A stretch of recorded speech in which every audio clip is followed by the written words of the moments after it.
श्री स्वामी समर्थ. नमस्कार मंडळी, मी नंदिनी माझ्या यूट्यूब चॅनलवर तुमचं खूप मनापासून स्वागत करत आहे. तुमच्या मनातील सर्व चांगल्या इच्छा स्वामी महाराज पूर्ण करो ही स्वामींच्या चरणी प्रार्थना करते आणि आजच्या या नवीन व्हिडिओला सुरुवात करते. तर पहा, आज वार आहे बुधवार आणि या दिवशी आलेली आहे चैत्र अमावस्या. अमावस्या तिथी ही प्रत्येक महिन्यामध्ये येते, परंतु प्रत्येक महिन्याचं महत्त्व हे वेगवेगळं असतं. त्यामुळे ही अमावस्या चैत्र महिन्यामध्ये आल्यामुळे या अमावस्येचं महत्त्व हे अधिकच वाढलेलं आहे.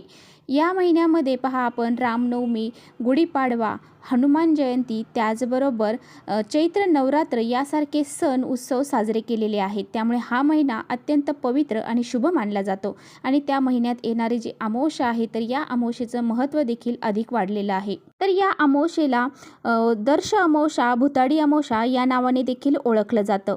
अमावस्येच्या दिवशी दान आणि स्नान करण्याला अतिशय विशेष महत्त्व दिलं जातं. त्यामुळे या दिवशी पवित्र गंगेमध्ये जाऊन स्नान करण्याला विशेष महत्त्व आहे आणि त्याचबरोबर दान करण्याला देखील अधिक महत्त्व दिलं जातं.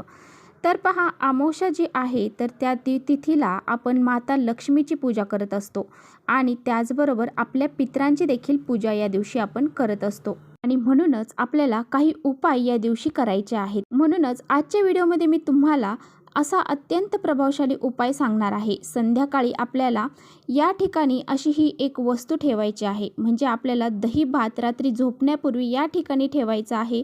जर आपण असा दही भात रात्री अशा विशिष्ट ठिकाणी जर ठेवला तर 3 पिढ्यांचं पितृदोष आपला दूर होऊन जाईल, 7 जन्मांची दारिद्र्य आपलं संपून जाईल. इतका हा अत्यंत प्रभावशाली उपाय आहे. तर पहा, या दिवशी आपल्याला हा उपाय कसा करायचा आहे याबद्दलच आजच्या व्हिडिओमध्ये मी तुम्हाला सांगणार आहे. त्यामुळे व्हिडिओ कुठे स्किप न करता शेवटपर्यंत नक्की बघा, जेणेकरून तुमच्यापर्यंत योग्य ती माहिती पोहोचेल. आपल्या चॅनलवर जर नवीन असाल तर चॅनलला लगेच सबस्क्राईब करा. असेच माहितीपूर्ण व्हिडिओ पाहण्यासाठी बेल आयकॉनलाही प्रेस करा, म्हणजे मी जेव्हा नवीन व्हिडिओ अपलोड करेन त्याचं नोटिफिकेशन सर्वात अगोदर तुम्हाला भेटेल आणि तुम्ही एकही व्हिडिओ मिस करणार नाही. त्याचबरोबर कमेंट्समध्ये श्री स्वामी समर्थ लिहायला अजिबात विसरू नका. तर पहा, हा उपाय तुम्हाला कधी करायचा आहे? संध्याकाळी 6 नंतरनं रात्री 12 वाजेपर्यंत तुम्ही हा उपाय कधीही करू शकता. आपल्याला हा उपाय आपल्या घरामध्ये का करायचा आहे? जर आपल्या घराला पितृदोष लागलेला असेल, पितृदोषाचा त्रास आपल्या घरामध्ये तुम्हाला जाणवत असेल, त्याचबरोबर तुमच्या घरामध्ये गरिबी, दारिद्र्य जे आहे तर ते निघून जाण्यासाठी यासाठी तुम्हाला हा उपाय करायचा आहे.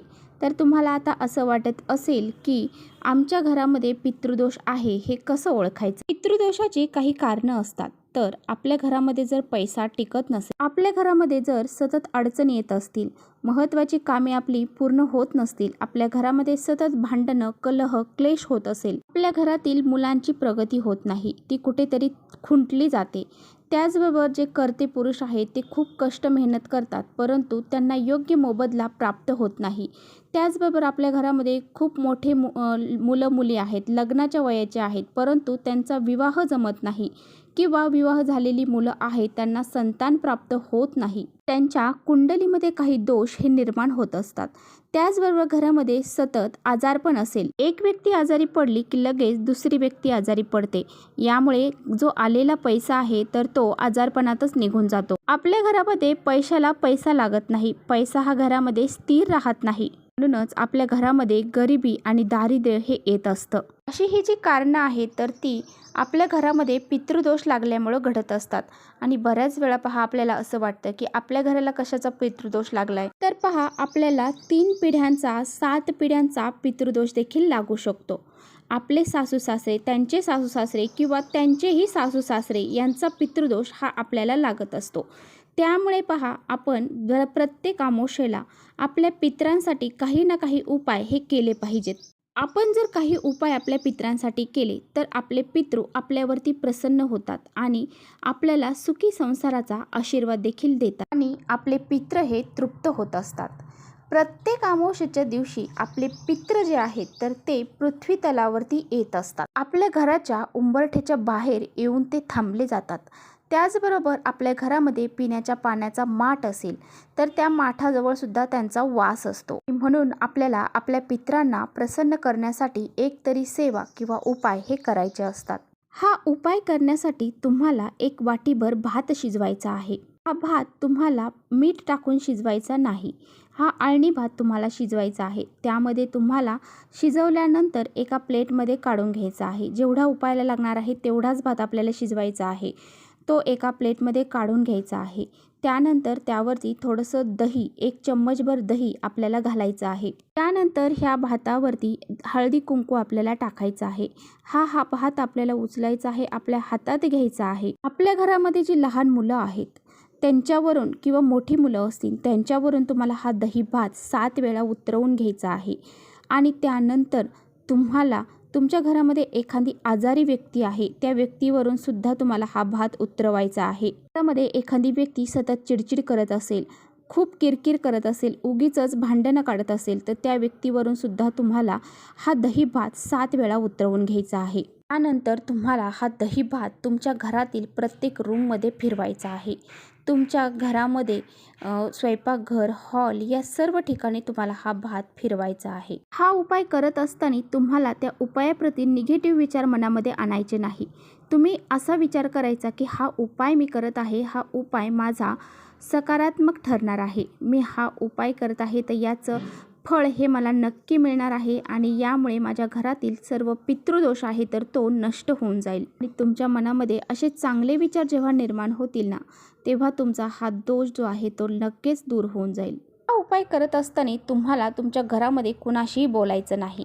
हा उपाय जोपर्यंत संपत नाही तोपर्यंत इतर कुणाशीही बोलायचं नाही. भात तुमच्या घरातून फिरून झाल्यानंतर, भिंतींना टच करून झाल्यानंतर तुम्हाला तुमच्या मेन दरवाजावरती जायचं आहे. मुख्य दरवाजावरून सुद्धा तुम्हाला हा भात 7 वेळा उतरवून घ्यायचा आहे. त्यानंतर तुम्हाला हा दही भात घेऊन जायचा आहे तुमच्या टेरेसवरती. तुमच्या घराला जर टेरेस असेल तर त्यावरती तुम्हाला हे घेऊन जायचं आहे. नसेल तर मग तुम्ही बाल्कनीसुद्धा घेऊन जाऊ शकता. जर तुमच्या घराला टेरेस नसेल तर तुम्ही हा दही भात जो आहे तर तुमच्या घरामध्ये अंघोळीचं जे बाथरूम आहे तर त्या बाथरूममध्ये तुम्हाला ठेवायचा आहे. आणि झोपण्या अगोदर तुम्हाला हा दही भात तुमच्या बाथरूममध्ये ठेवायचा आहे. ठेवताना एखादी पालथी घाला, त्यावरती ठेवू शकता किंवा खिडकीमध्ये ठेवू शकता. बाथरूमच्या खिडकीमध्ये ठेवायचा आहे. अशा पद्धतीने ठेवायचं आहे जेणेकरून तुम्ही परत त्या रूममध्ये जाणार नाही. म्हणजे ती बाथरूम जी आहे तर ती बाथरूम तुम्ही एकदा बंद केली की परत उघडणार नाही. यानंतर सकाळी दुसऱ्या दिवशी लवकर एका व्यक्तीने उठायचं आहे. त्या घरात जो दही भात आहे तर तो तुम्हाला बाथरूममधला काढून घ्यायचा आहे आणि तो घराच्या बाहेर घेऊन जायचा आहे. घराच्या बाहेर घेऊन तुम्हाला तो एका अशा ठिकाणी ठेवायचा आहे जिथे पशुपक्षी येऊन ते खाऊन जातील. जर तुमच्या जो दही भात आहे तर तो कुत्र्याने किंवा कावळ्याने खाल्ला, म्हणजे काळ्या कुत्र्याने खाल्ला किंवा कावळ्याने खाल्ला तर समजून जावं की तुमच्या घराला पितृदोष हा लागलेला होता. आणि जरी इतर रंगाचे कुत्रे असतील किंवा कावळे किंवा इतर पक्षी असतील त्यांनी जरी हा भात खाल्ला तरीसुद्धा चालेल. तर हा भात जर तुम्ही ठेवल्यानंतर त्यांनी खाल्ला तर तुमच्या घराचा जो पितृदोष आहे तो नष्ट होऊन जाईल. असं तुम्हाला सकारात्मक भावना ही ठेवायची आहे. उपाय तुम्हाला रात्री झोपण्यापूर्वी, म्हणजे तुम्ही बाथरूममध्ये जर ठेवणार असाल तर तुम्ही रात्री सर्व कामं झाल्यानंतर तुम्ही परत बाथरूम उघडणार नाही या उद्देशाने तुम्ही ठेवू शकता. टेरेसवर ठेवणार असाल तर तुम्ही 6च्या नंतर कधीही करू शकता. अशा पद्धतीने तुम्हाला हा उपाय करायचा आहे. व्हिडिओ तुम्हाला आवडला असेल तर नक्की लाईक करा. चॅनलवर नवीन असाल तर चॅनलला सबस्क्राईब करा. परत भेटूया अशा छानशा व्हिडिओसोबत. तोपर्यंत श्री स्वामी समर्थ.